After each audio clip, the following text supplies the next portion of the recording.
ပါနော်ကိုဖြိုးရဲ့တပတ်စာလိုက်ကလနာခမန်းချက်ကနေပြန်လည်ပြီးတော့ကြိုးစိုးပါတယ်နော်အခုကြည့်နေတဲ့အကိုတွေမှအကုန်လုံး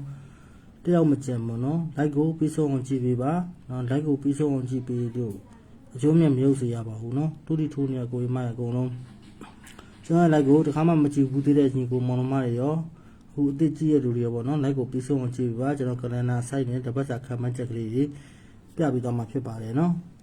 အားလုံးပဲလိုက်ကိုပြီးအောင်ကြည့်ပေးပါ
အားလုံးပဲမင်္ဂလာပါကျွန်တော်ကိုရမိုင်နော်အဲ့တော့လိုက်ရတော့တိတ်မကောင်းဘူးလိုက်ကခဏခဏအားမှပြက်ကြာသွားနော်ပြီးအောင်ကြည့်ပေးပါလိုက်မကောင်းနဲ့နော်တကြီးခံမျိုးကြည့်ပေးပါတကယ်လို့ကျွန်တော်လိုက်ကိုမကြည့်လိုက်ရတဲ့အကိုရမိုင်အကုန်လုံးကကျွန်တော်ဒီမှာပင်ကောမက်ထောက်ပေးထားတယ် YouTube channel မှာလာကြည့်လို့ရပါတယ်နောက်ပြီးတော့ကျွန်တော်အခုအပေါ် live ထွန်းတဲ့ပုံမှာ link ပေးထားပါတယ်အဲ့ဒါ Telegram channel ပါ Telegram channel လေးကိုလည်းအကုန်လုံး join ထားကြပါဦးเนาะကျွန်တော်ကိုရမိုင်လေးအဲ့ Telegram မှာကကျွန်တော်ကခဏရလို့ရှိရင်အဲ့ Telegram မှာတင်ပြတယ်ပေါ့เนาะကျွန်တော်စိတ်ထဲမှာအရင်ကြိုက်နေတဲ့ခဏလေးဆိုလို့ရှိရင်တော့ free တင်ပြီးဖြစ်ပါတယ်အဲ့ဒါကြောင့် Telegram channel လေးကိုလည်း join ထားကြပါဦးအဲ့တော့လူရရနေเนาะ like ကလည်းအလိုလွှင့်ရင်းနဲ့အားတွေပြက်ကြာနေတယ် line ကတိတ်မကောင်းတာဖြစ်နေမယ် line မကောင်းတဲ့တရင်ခံပြီးကြည့်ပေးကြပါကျွန်တော်အကြာကြီးတော့ line ကတော်တော်ဆိုးနေပါတယ်လို့ကျေးဇူးတင်ပါတယ် line ရအဲ့ MPD ရဲ့ line တွေမကောင်းတာကျွန်တော်ကိုဒီမှာဘလို့ဖြစ်လို့ပြက်ကြာနေ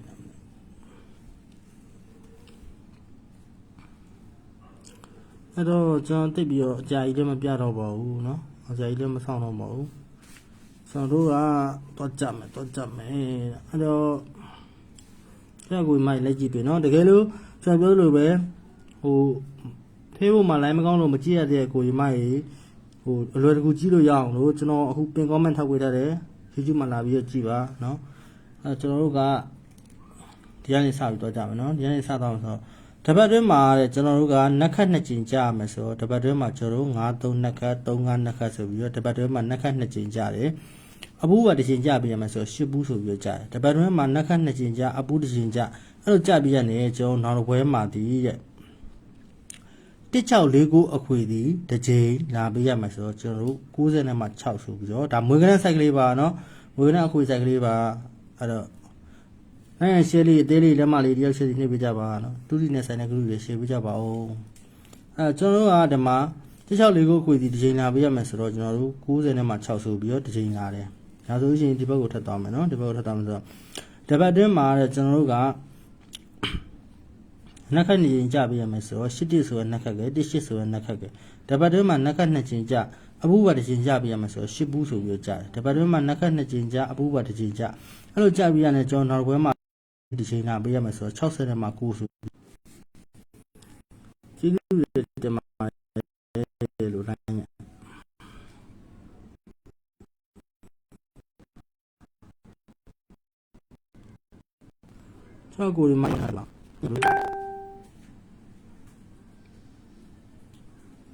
အတင်းကြီးခံပြီးကြည့်ပြပါနော်နိုင်ရချက်ချက်သွားလို့ပါအဲ့ဒါကကျွန်တော်ဒီဘက်ကိုထပ်သွားမယ်နော်ဒီဘက်ကိုထပ်သွားမယ်ဆိုတော့တပတ်တွင်းမှာနက်ခတ်2ချိန်ကြာမယ်တဲ့9ဆိုရနက်ခတ်ကဲ3ရက်ခွန်ဆိုရနက်ခတ်ကဲတပတ်တွင်းမှာနက်ခတ်2ချိန်ကြာအပူပါတစ်ချိန်ကြာပြရမယ်ဆိုတော့2ဘူးဆိုပြီးတော့တစ်ချိန်ကြာတယ်တပတ်တွင်းမှာနက်ခတ်2ချိန်ကြာတယ်ကျွန်တော်အပူပါတစ်ချိန်ကြာတယ်အဲ့လိုကြာပြရတဲ့နောက်ပွဲမှာဒီကျွန်တော်1649အခွေဒီတစ်ချိန်လာပေးရမယ်ဆိုတော့16ဆိုပြီးတော့လာပြီးတယ်အဲ့တော့ဒီဘက်ကိုထပ်သွားကြမယ်နော်ဒီဘက်ကိုထပ်ကြရအောင်ဆိုတော့တပတ်တွင်းမှာနက်ခတ်2ချိန်ကြာမယ်ဆိုတော့80ဆိုရနက်ခတ်ကဲ4နှစ်ဆိုရနက်ခတ်ကဲတပတ်တွင်းမှာနက်ခတ်2ချိန်ကြာတော့ကျွန်တော်3မှုဆိုပြီးကြားတယ်တပတ်တွင်းမှာနက်ခတ်2ချိန်ကြားတယ်အပူတစ်ချိန်ကြားတယ်လို့ဘာမှမကောင်းဘူးတဲ့ဟုတ်တယ်ကျွန်တော်ဘက်ကလည်းမကောင်းဘူးလိုက်ရအဲ့တော့ကျွန်တော်တပတ်တွင်းမှာနက်ခတ်2ချိန်ကြားတယ်ဗောနော်နက်ခတ်2ချိန်ကြားပြီးရတယ်ကျွန်တော်အပူတစ်ချိန်ကြားအဲ့လိုကြားပြနေနောက်ပွဲမှာဒီ1649ခွေဒီတစ်ချိန်လာပေးရမှာဆို40နဲ့မှ6ဆိုပြီးလာတယ်ဟုတ်တယ်လိုင်းမကောင်းတော့နေတကြီးခန့်ကြည့်ပေးပါနော်နောက်ပြီးလို့ရှိရင်အမှ YouTube မှာပြန်ကြည့်လို့လည်းရပါတယ်နော်အဲ့တော့ကျွန်တော်တို့ကအခုပွဲပေါ့နော်အခုပွဲမှာလည်းတူတူပဲကျွန်တော်တပတ်တွင်းမှာနက်ခတ်2ချိန်ကြာမယ်ဆိုတော့35ဆိုရနက်ခတ်ကဲ24ဆိုရနက်ခတ်ကဲတပတ်တွင်းမှာနက်ခတ်2ချိန်ကြာတယ်အပူပါတစ်ချိန်ကြာပြီးရမယ်ဆိုတော့6ဘူးပါကြာတယ်အဲ့တော့တပတ်တွင်းမှာနက်ခတ်2ချိန်ကြာပြီးအပူတစ်ချိန်ကြာပြီးရှေ့လာမယ့်ပွဲမှာကျွန်တော်1649ကိုဒီတစ်ချိန်လာဖို့ရှိပါတယ်နော်အဲ့တော့ကျွန်တော်ခက်မြင်မြန်လေးပဲပြလိုက်တော့မယ်နော်ဘာလို့လဲဆိုလိုင်းရခဏခဏကြာနေလို့ကျွန်တော်ကိုဒီမှာကြည့်ရတာအားနာလို့ပါနော်နောက်ပြီးတော့ကျွန်တော်တို့ကနောက်တစ်ခုပေါ့နော်နောက်တစ်ခုဆိုတာကကျွန်တော်တို့ကတနင်္လာနေ့မှာတဲ့ခဏန်းပြန်တစ်ချိန်ကြာရမယ်တနင်္လာနေ့မှာပေါ့နော်တနေ့ကိုမနက်ဈေးခဏန်းနဲ့ညနေဈေးခဏန်းပေါ့နော်တနင်္လာနေ့တနေ့ကိုခဏန်းပြန်ကြာရမယ်ဆိုတော့ကျွန်တော်တို့ခွန်9ကိုခွန်9ဆိုပြီးတော့တနင်္လာနေ့မနက်ပိုင်းမှာမနက်ကောညနေရောခဏန်းပြန်တယ်ပေါ့နော်အဲ့လိုပြန်လို့ပဲတောက်ကြနေ့ညနေမှာဒီလေတဲ့ကျွန်တော်တို့တောက်ကြနေ့မနက်ကနှလုံးပေါင်းခြင်းပါဝါပရိသီတဲ့ဒီမှာကြပြရမယ်ပါဝါဒီဒီမှာကြပြရမယ်နှလုံးပေါင်းခြင်းဒီ8တဲ့8ရဲ့ပါဝါဒီ3တဲ့ကျွန်တော်တို့တနင်္လာနေ့မှာခဏန်းပြန်တယ်တောက်ကြနေ့မှာကျွန်တော်တို့ကမနက်ပိုင်းမှာက8ပရိ8ရဲ့ပါဝါ3ဆိုပြီးတော့3ပရိကြာတယ်ပေါ့နော်8 3ပရိဆိုပြီးကြာတယ်ကျွန်တော်ဒီမှာတနင်္လာနေ့မှာခဏန်းပြန်တယ်အဲ့လိုပြန်ပြီးရတယ်ဘာလာလဲ1649အခွေဒီတဲ့တစ်ချိန်လာပေးရမယ်ဆိုတော့ကျွန်တော်တို့က90နဲ့မှ6ဆိုပြီးတော့လာတယ်ပေါ့နော်အဲ့တော့တူညီတာပေါ့နော်အခုကျွန်တော်တို့ဒီပွဲမှာဆိုလို့ရှိရင်ကျွန်တော်တို့တနင်္လာနေ့မနက်ပိုင်းကျွန်တော်မနက်ပိုင်းမှာ8နှစ်ညနေပိုင်းမှာ2 8ဆိုပြီးတော့တနင်္လာနေ့မှာကျွန်တော်တို့ခဏန်းပြန်တယ်အဲ့တော့ကျွန်တော်တို့တောက်ကြနေ့မှာကျတော့မနက်ပိုင်းမှာ2 4ဆိုတော့နှလုံးပေါင်းခြင်းဒီ6ရက်ပါဝါတစ်ပရိဒီညနေဆင်းပြရမှာဆိုတော့တစ်ပရိဆိုပြီးတော့ဆင်းတယ်အဲ့တော့တနင်္လာနေ့မှာမနက်ပိုင်းက8နှစ်ကိုညနေပိုင်း2 8ဆိုပြီးတော့ပြန်တယ်ကျွန်တော်တို့တောက်ကြနေ့မနက်ကနှလုံးပေါင်းခြင်းပရိဒီနှလုံးပေါင်းခြင်းဒီပါဝါဒီကျွန်တော်တို့မှာဆင်းပြရမှာဆိုတော့နှလုံးပေါင်းခြင်းဒီ6ရက်ပါဝါ1ဆိုပြီးတော့ဒီမှာတစ်ပရိဒီတဲ့တစ်ချိန်နားတယ်အဲ့တော့တူညီတာဘာမှလဲဆိုတော့ကျွန်တော်တို့ကဒီမှာတနင်္လာနေ့မှာကဏ္ဍပြန်တယ်ကျွန်တော်တို့ဒီမှာမနက်ပိုင်းမှာကနှလုံးပေါင်းခြင်းဒီ8ရက်ပါဝါ3ဆိုပြီးတော့ကြတယ်အဲ့တော့အဲ့လိုကြပြန်ကျွန်တော်တို့1649အခွေဒီတစ်ချိန်နာပေးရမယ်ဆိုတော့90နဲ့မှ6ဆိုပြီးလာတယ်အခုပွဲမှာလည်းကျွန်တော်တို့ကတူတူပဲမနက်ပိုင်းမှာတနင်္လာနေ့မှာကျွန်တော်တို့မနက်ကဏ္ဍဒီ2နေ့ကိုပြန်တယ်အဲ့တော့တောက်ကြနေ့ရဲ့မနက်ဈေးနှလုံးပေါင်းခြင်းရဲ့ပါဝါပရိတ်ဒီမှာကြပေးရမယ်နှလုံးပေါင်းခြင်းဒီ6ရဲ့ပါဝါဒီ1ပရိတ်ဆိုပြီးတော့ကျွန်တော်တို့မှာကြတယ်အဲ့တော့ဟုတ်ပြီဒီမှာကကျွန်တော်တို့1649ခွေလာထားတယ်အခုပွဲမှာလည်းကျွန်တော်တို့ရှိလာမယ့်ပွဲမှာလည်း1649အခွေဒီလာမှာလားပေါ့နော်ကျွန်တော်တို့မတူညီတာလေးရှိတယ်နောက်ပြီးတော့ကျွန်တော်တခုလေးပြပေးမယ်ပေါ့နော်လိုင်းမကောင်းဘူးဆိုတဲ့နေတကြီးခံကြည့်ပေးပါနော်အဲ့တော့ဘာလဲဆိုတော့ကလူရဲ့1649အခွေကအပူပါလာတဲ့ဟုတ်ကဲ့ပါနော်အဲ့တော့အပူပါထည့်ပြီးခွေလို့ရပါတယ်နောက်ပြီးတော့ကျွန်တော်တို့က ဒီမှာဆိုလို့ရှိရင်လည်းတောက်ကြနေမနက်မှာဒီနှလုံးပေါင်းကြီးဒီခွန်ရဲ့ပါဝါ2ပရိဆိုပြီးညနေစင်းပြရမှာဆိုတော့ကျွန်တော်တို့တော်ရွာ2ဆိုပြီး2ပရိလို့ကြားတယ်အဲ့တော့ကျွန်တော်တို့ပြန်နေ164ခုအခွေဒီတစ်ချိန်နာပြရမှာဆိုတော့ကျွန်တော်40နဲ့မှ6အော်လိုင်းတော့ဆိုးနေတယ်လို့ကြည့်နေလူအားနာပါရဲ့အဲကြည့်ရတာဆက်တက်ကငယ်ဖြစ်နေအဲ့တော့ကျွန်တော်ဒီမှာဒီဥစ္စာလည်းတူတူပဲเนาะကျွန်တော်မနက်ပိုင်းမှာဒီခွန်ပရိတ်ပေါ့နော်ခွန်ရပါဝါ2ပရိတ်ဆိုပြီးနှစ်နေဆင်းပြရမှာဆိုတော့ကျွန်တော်တို့ခွန်2ပရိတ်ပေါ့နော်ပါဝါပရိတ်ဒီရောမှာဆင်းပြရမှာဆိုတော့ခွန်2ပရိတ်လို့ကြာပြီးရတယ်ကျွန်တော်ရှိလာမယ့်ပွဲမှာ164ခုအခုဒီတစ်ချိန်လာပြရမှာဆိုတော့1999ဆိုပြီးလာတယ်နော်အဲ့တော့ကျွန်တော် line မကောင်းလို့မြန်မြန်လေးပဲပြလိုက်တော့မယ်နော်ကျွန်တော်ဒီမှာလည်းတူတူပဲအဲ့တော့မနက်ပိုင်းမှာမက10ပရိတ်10ရပါဝါ3ဆိုပြီးတော့ကျွန်တော်ပါဝါပရိတ်ဒီတစ်ချိန်လာပြရမှာဆိုတော့90နဲ့မှ6ဆိုပြီးတော့164ခုအခုတစ်ချိန်လာတယ်နော်အဲ့ line မကောင်းလို့ပါကျွန်တော်ကြည့်ရလို့အားနာလို့ကျွန်တော်တို့ဒီမှာလည်းတူတူပဲเนาะတောက်ကြနေမှာမနက်ပိုင်းမှာက9ပရိတ်9ရက်ပါဝါ3ရက်ပရိတ်ဆိုပြီးနှစ်နေကြပြရမှာဆို3ရက်ပရိတ်ဆိုပြီးကြားတယ်အဲ့လိုကြပြရနေရှိလာမယ့်ပွဲမှာ164ခုအခုဒီတစ်ချိန်နာပြရမှာဆိုတော့40နဲ့မှ6ဆိုပြီးလာတယ်အခုပွဲမှာလည်းကျွန်တော်တူတူပဲညနေပိုင်းမှာကမနက်ပိုင်းမှာကကျွန်တော်တို့ကဗာလဲဆိုတော့တောက်ကြနေမနက်ပိုင်းမှာကနှလုံးပေါင်းချင်းဒီ6ရက်ပါဝါ1ပရိတ်ဆိုပြီးဒီချိန်နာပြရမှာဆိုတော့ကျွန်တော်မှာ1ပရိတ်ဆိုပြီးလာတယ်6ရက်ပါဝါပရိတ်ပေါ့နော်ပါဝါဒီချိန်နာပြရတယ်ကျွန်တော်ရှိလာမယ့်ပွဲမှာ164ခုအခုဒီတစ်ချိန်နာဖို့ရှိပါတယ်အဲ့ခုနကကျွန်တော်ဒီနမ်းမဲ့အတွန်းချုံးပြီးပြလိုက်တော့မယ်နော်ခုနကကျွန်တော်ပြခဲ့တဲ့ site ဒီကျွန်တော်တပတ်တွင်းမှာကကနန်းပြတစ်ချိန်ညင်နော်ကျွန်တော်တို့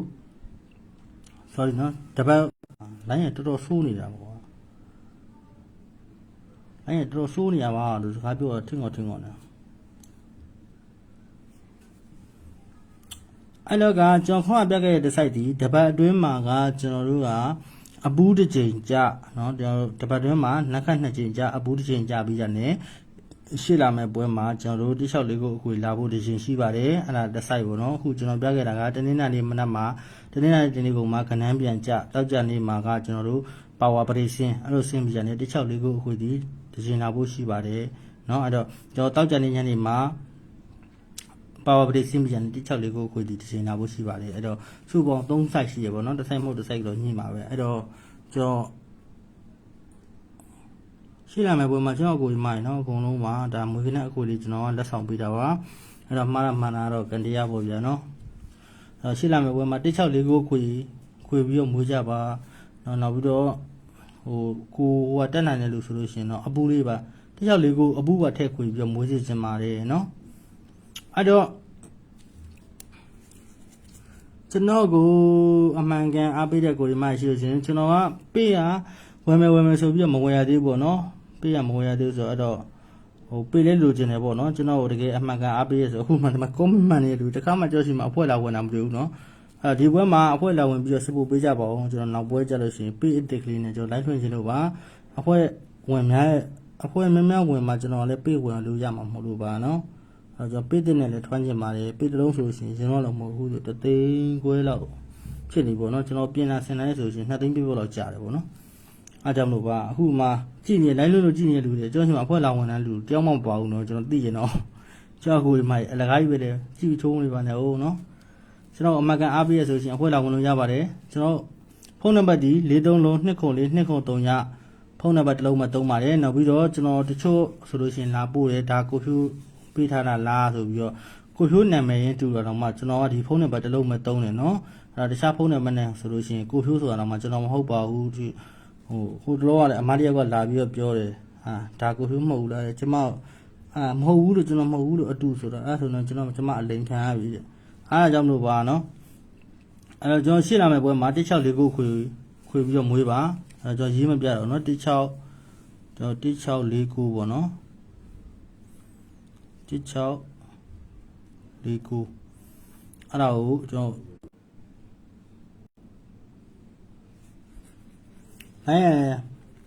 ်မပြတ်တော့နေနော်ပြောချင်လို့ပဲအဖွဲ့ကျွန်တော်ပြောသလိုပဲအဖွဲ့ဝင်နေတဲ့ကိုရမရာကျွန်တော်တနင်္လာစနေတနင်္ဂနွေပေါ့နော်တနင်္လာနေ့မနက်ထိလာပြီးတော့ဝင်လို့ရပါတယ်နောက်ပြီးတော့ကျွန်တော်ဒီပင် comment ထောက်ပေးထားတဲ့ YouTube ဘောက်ကလေးကိုလည်း subscriber လေးနှိပ်ပေးကြပါဦးနောက်ပြီးတော့ကျွန်တော်အခုဒီမှာ live လွှင့်တဲ့အပေါ်မှာ link ပေးထားတဲ့ Telegram channel လေးကိုလည်းလာ join ကြပါဦးเนาะကျွန်တော်ဘယ်ပေးနေပဲ live လွှင့်လို့အကုန်လုံးမြင်အောင်လို့ပါအဲ့တော့ကျွန်တော်တကယ်အမှန်ကန်အားပေးရဆိုရင်ဖွဲ့လာဝင်မှာအားလုံးပဲဘိုင်မှာ